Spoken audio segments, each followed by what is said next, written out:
Doctor APJ Abdul Kalam के जीवन की कहानी बताई गई है। गरीबी में जन्मा वो लड़का जो आसमान छू गया। शुरुआत होती है 15 अक्टूबर 1931 को तमिलनाडु के छोटे से द्वीप रामेश्वरम में एक गरीब मुस्लिम परिवार में जन्मे अबुल पाकिर जैनुलाब्दीन अब्दुल कलाम का जीवन संघर्षों से भरा था। उनके पिता नाव चलाकर घर चलाते थे। परिवार बड़ा था और आमदनी कम। छोटे अब्दुल कलाम को पढ़ाई का बेहद शौक था। वे अखबार बेचकर अपनी पढ़ाई का खर्च निकालते थे। सुबह सुबह अखबार बांटने जाते, फिर स्कूल और शाम को पढ़ाई। कभी शिकायत नहीं, बस एक सपना, कुछ बड़ा करना है, देश के लिए कुछ करना है। शिक्षा की ओर पहला कदम। अब्दुल कलाम बचपन से ही विज्ञान और उड़ने वाली चीजों के दीवाने थे।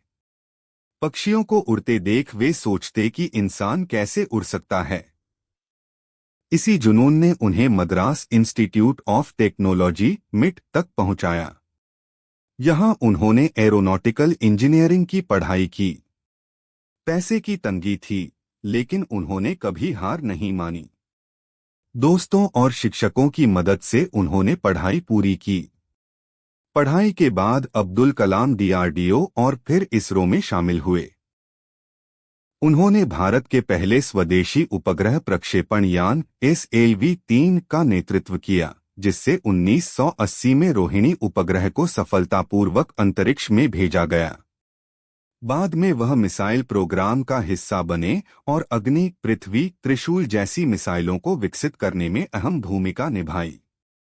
इसी वजह से उन्हें मिसाइल मैन ऑफ इंडिया कहा जाने लगा। 1998 में पोखरण में हुए परमाणु परीक्षण के पीछे अब्दुल कलाम की महत्वपूर्ण भूमिका रही। इस परीक्षण ने भारत को विश्व में एक ताकतवर राष्ट्र के रूप में स्थापित किया।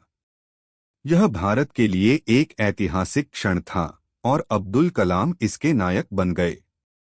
2002 में अब्दुल कलाम को भारत का 11वां राष्ट्रपति चुना गया।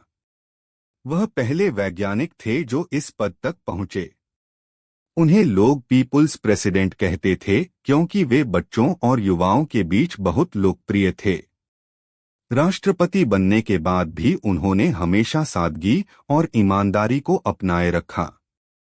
डॉक्टर कलाम ने कई किताबें लिखीं, जिनमें सबसे प्रसिद्ध हैं विंग्स ऑफ फायर, अग्नि की उड़ान, उनकी आत्मकथा, इग्नाइटेड माइंड्स, प्रज्वलित मन, इंडिया 2020, भारत के भविष्य पर आधारित विचार।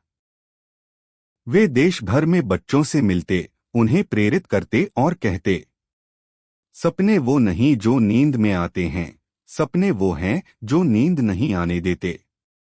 27 जुलाई 2015 को अब्दुल कलाम IIM शिलांग में भाषण दे रहे थे, तभी उन्हें दिल का दौरा पड़ा। उन्होंने मंच पर ही अंतिम सांस ली, काम करते हुए, युवाओं को प्रेरित करते हुए। उनकी अंतिम यात्रा में पूरा देश रो पड़ा। एक महान वैज्ञानिक, सच्चे देशभक्त और इंसान ने हमसे विदाई ली। ऐसे ही और मोटिवेशन की कहानी एवं कोट्स, शायरी देखने के लिए इस चैनल को सब्सक्राइब करें।